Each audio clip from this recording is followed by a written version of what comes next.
Greetings, guys. Thanks for listening to the Buctober podcast where we talk all about them Pittsburgh Pirates and that.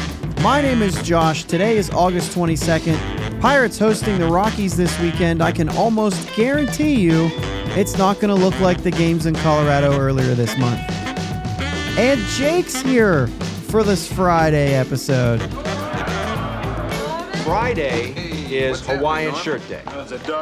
So, if you want to, go ahead and wear a Hawaiian shirt and jeans. Wear a Hawaiian shirt and jeans. I forgot that there was more to the norm. I usually cut it off right there. So I need to actually cut it off. Jake, what's up, man? It's a dog-eat-dog world out there, and I'm wearing meat underwear. Milk-bone underwear.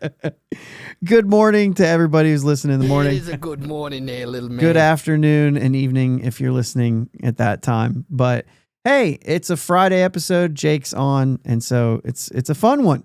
It's a fun Friday. Let's go. Listen, when I'm on by myself, I try to play a lot more of these sounds. So I get a little happy with the buttons, but we have some things to talk about still. It's the weekend series coming up. The Rockies are coming to town, and Bubba Chandler's going to be on the team. And then, we'll talk about a little bit of yesterday. I talked a lot about Bubba Chandler. We're going to get Jake's thoughts.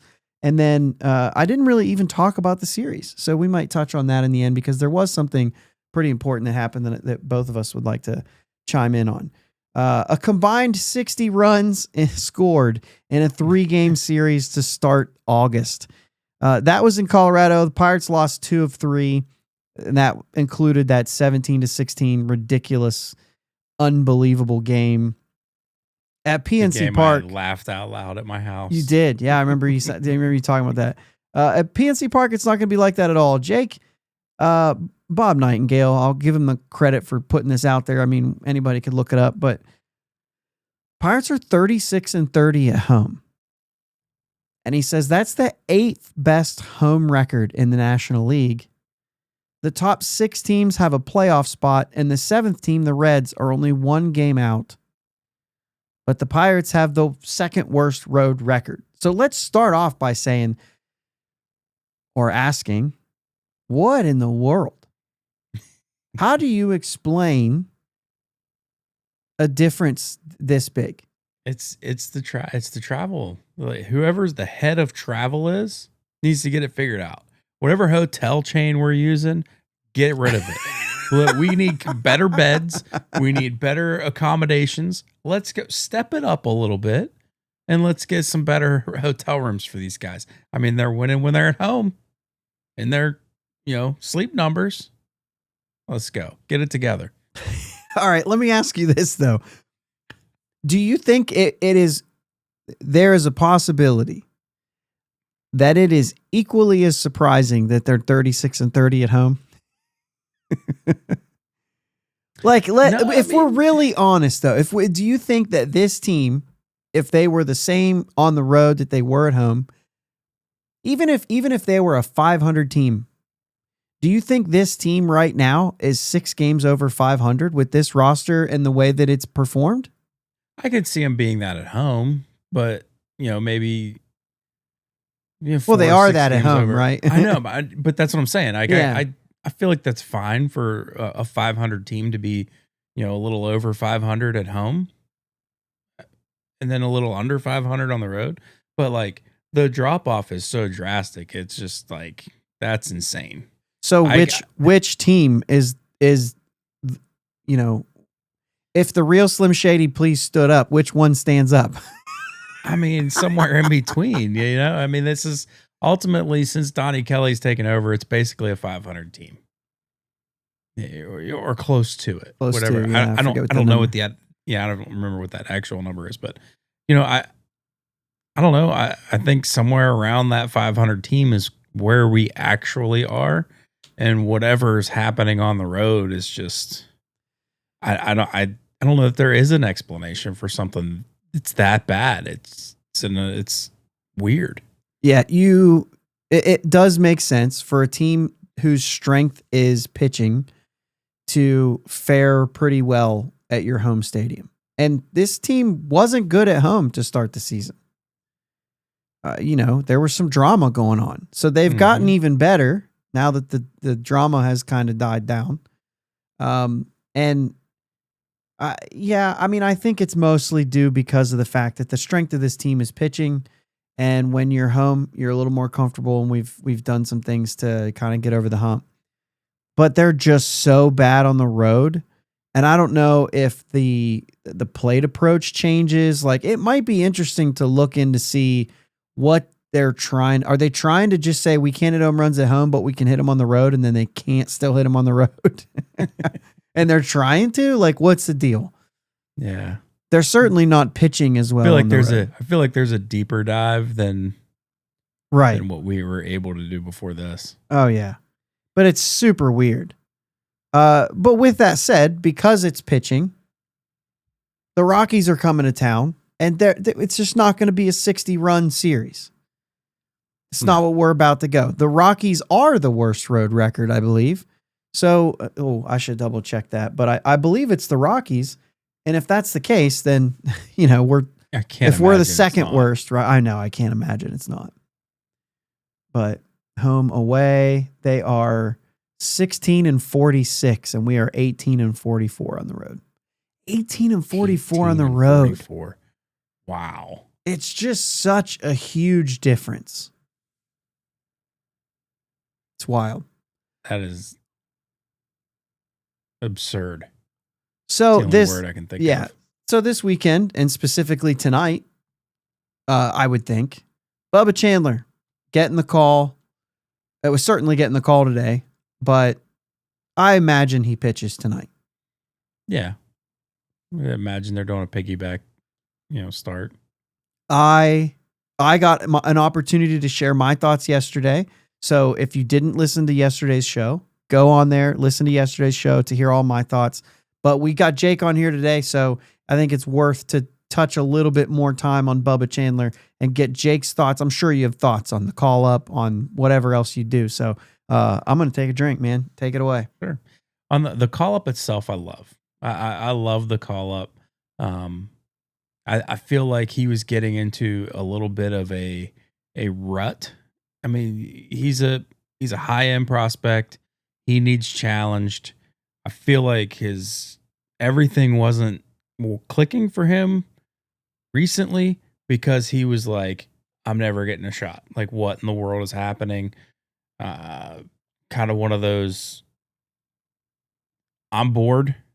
And so I'm not putting 100% in. Don't like give that. Him the call up. You give him the call up, and it lights a fire.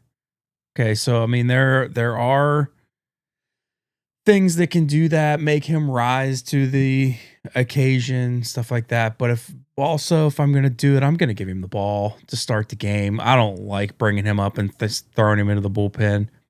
He's a pitcher. We're weird. We have our routines. Why do this to him? If Ashcraft is the one that's starting right now, I think is what they have starting tonight. Mm-hmm. Just let Bubba start and have Ashcraft come in later. Ashcraft has already done that this year. He already understands that role. He understands how to perform in that role. Just let Bubba start the game.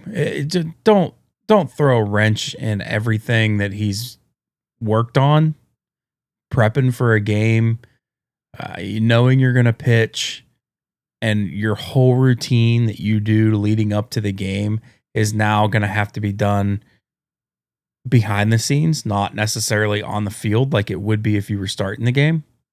And it's a different animal. And I don't know, if I'm asking a guy to rise to a challenge, I'm going to put him in the role that he should be able to thrive at. I'm not going to also throw, and by the way, we're going to do it while making you do something you haven't done before. Okay. So, I mean, cause I'll throw a couple things out there. He'll start an inning, right? We know this. Like if Ashcraft needs to get out of a jam, it's going to probably be somebody else to get him out of the jam, and Chandler gets a fresh inning. At least it should be. Right. At least it should be. Listen, I also believe that you earn things. in this game. And to be quite honest, like Bubba hasn't pitched well. I don't think he's earned a start. But likewise, I'll say that Mike Burrows got a call up and he did this same thing. And Braxton Ashcraft got called up and he did this same thing. And so you start to get one of these, Thomas Harrington got a start, got blown up. And then a few days later, he did this same thing and had a really great outing before being sent back down. You know what I mean? And so there is kind of that easing in to the league and getting an opportunity to be a part of the team and to be a part of pitching in the major leagues without having the stress of being the guy. Like, that's the thing about starting is like, it's on you now. And we're going to make you go until you were supposed to come out in a, you know what I mean? For a situation like this. Likewise, I mean, Braxton Ashcraft has been incredible. Yeah. And he's really stepped up. He actually has said that he appreciates the challenge that came up and pitching out of the bullpen and doing that. But Ashcraft had a 3.56 ERA in his 16 outings, 30 innings, 16 outings, 3.56 ERA, and kind of earned an opportunity to get some starts. He started now 3 games, and he has a 159 in those 3 games as a starter. I'm not moving him right now because he has earned that position. And so there's part of that. You might say, well, then maybe it's Burrows. I mean, I don't know. I think we like what Burrows is doing too. You know what I mean? Yeah. So, okay, so then it's Majinski. And that one would make sense. But also, he just got moved back to that role. And so they've got guys, right? That's who it is, right? No, Oviedo. We're going to talk about Oviedo. And you don't want to pull him from that either. So you've got Majinski, you've got Bubba now, and you've got 2 guys who are capable of going 3 for Bubba, 4, 5 innings, really? I mean, the problem is he hasn't gone 5 innings in any of his starts lately. So it's hard to imagine he's going to get called up and then all of a sudden not walk guys. You know what I mean? Yeah. And that's fair. I like letting him eat. I like putting him in there and saying, give us 3. But if you can't, give us 2. You know what I mean? And just saying, like, let's get you acclimated to the league with a little less pressure. It's not the hype. It's not the hype way to go. And I could say this, Jake, would you feel more comfortable if they were like, you're getting the first one as a start, but we're going to pitch you out of the bullpen after that? Yeah. Would that make a little more, just for the hype and just for him to have a significant debut?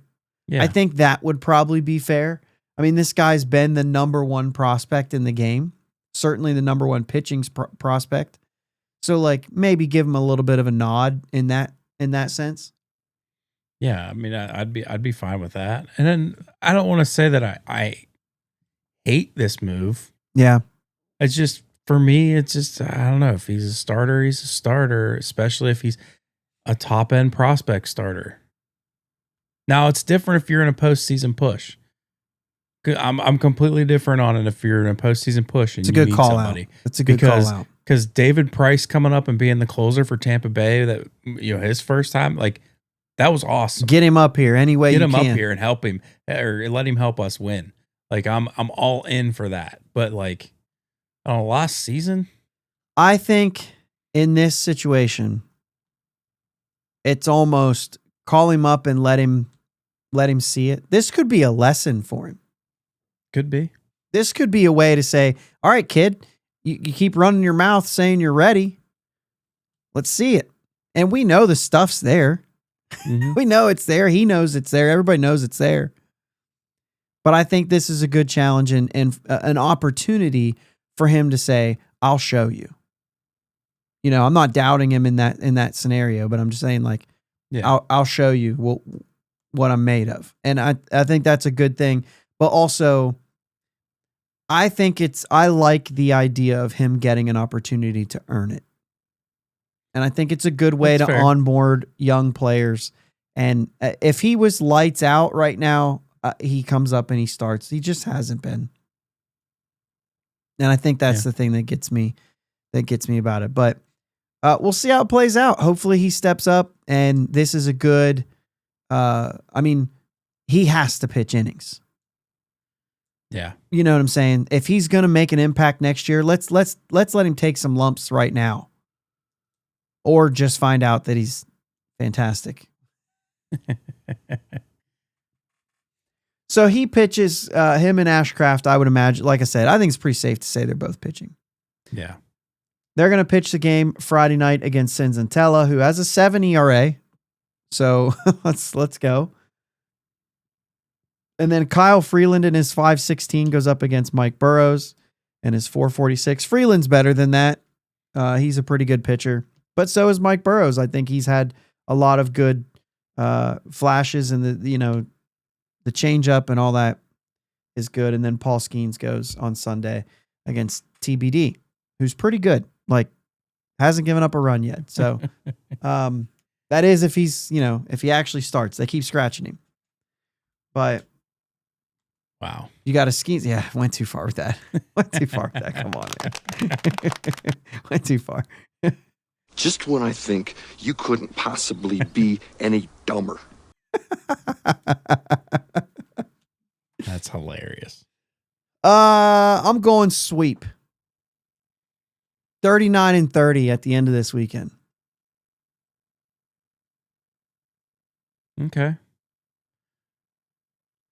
I like that call because I think that you're going to have a good start from Ashcraft, and I think Chandler's going to show up. It might only be those two guys. Up, and then you get Skeens to close it out. Yeah. Yeah, I'm here for it, man. I'm here for it. I think it's, and I mean, obviously they've got to play well, but let's do it. Yeah. That it? I think so. All right. So let's talk about Johan Oviedo, because I did not. I totally didn't even, I did yesterday's show and said nothing about them taking a series from the Blue Jays. This is the third straight time that when the best record in the league or whatever has come to PNC Park, we take the series. Really? Because we did it against the Cubs, we did it against the Brewers, and we did it against the Blue Jays. Didn't we take the series against the Brewers when they came to PNC? When they came to PNC. No, we got shellacked in Milwaukee, but I'm pretty sure we won the series when they came to Pittsburgh and they had the best record in baseball at the time. I thought we also went to Milwaukee then. Oh, right here. Yeah, we did take, it was a split because it was a 4-game series. Oh, okay. It was a split 4-game series. But then also when the Tigers came to town, they also were. Tigers. And then that one we lost. No, that was at the Tigers. We lost. The Cubs, we lost that series. Maybe at home? No, that's at the Cubs. I'm going back to April, man. I don't know. I'm too far, I think. Yeah, you're way too far. This has all been somewhat recent. Yeah. Like post All-Star game. It was, yeah. Okay. So we swept the Tigers at home post All-Star game. And they were the best record in baseball at that time. And then it was Rockies, Giants, Reds, and then the Brewers. That was bad. And then at the Cubs, we lost. And then here it is. So back home against the Blue Jays. So yeah, it must have been earlier against the Cubs or something like that. But yeah. So, but yeah, it was the sweep when the Tigers came to town for sure. Yeah. And then the Blue Jays were best in the AL coming into town, and we take the 3-game series against them as well.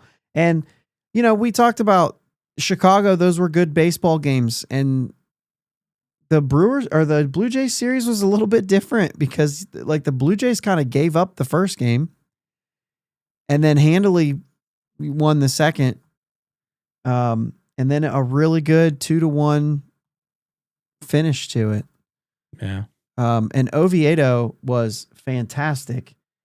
Oviedo goes 5 innings, 2 hits, 1 run, a walk, 6 strikeouts. And that 1 run came on a solo shot.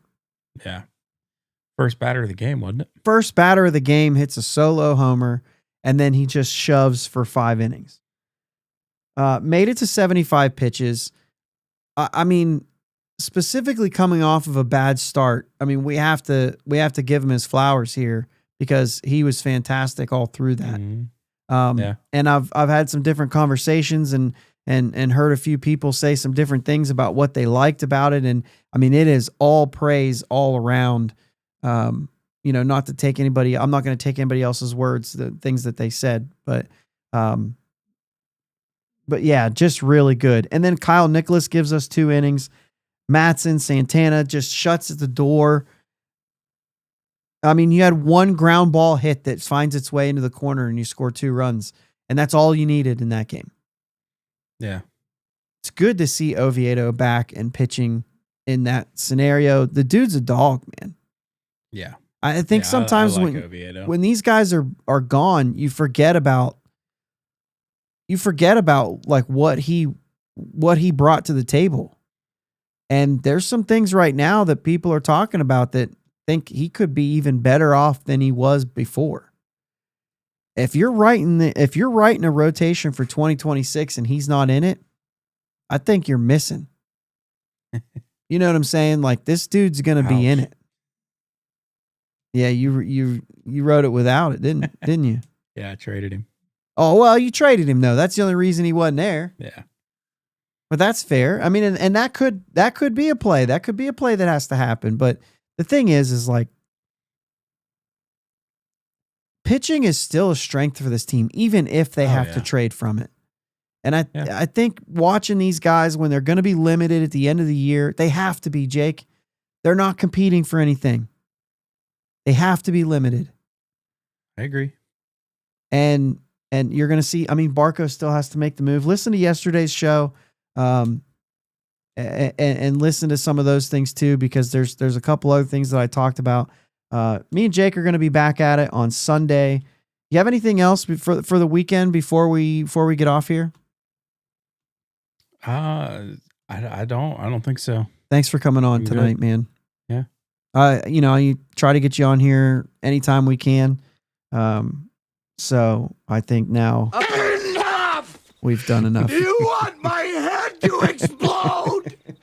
In the name of all that is good and decent, no more for today! Thanks for coming on, Jake. Friday. You got it, man. Have a great weekend, everybody. Let's see a sweep in Pittsburgh. Let's go, Bucs. Go Bucs. Thanks for listening to the Bridge to Buctober podcast. Subscribing to your platform of choice is the best way to be notified for new episodes. And now, new episodes every weekday. Remember, live shows with my dad and Uncle Jake are Sundays at 9 p.m. Subscribe to the YouTube channel and join them in the live chat every Sunday. Follow them on Twitter, Facebook, and Instagram at Bridge2 Buctober. Clear the deck. Cannonball coming. And let's go Bucs. Friday is Hawaiian Shirt Day. So, if you want to, go ahead and wear a Hawaiian shirt and jeans. Another little piece of history. Just when I think you couldn't possibly be any dumber. Friday. You go do something like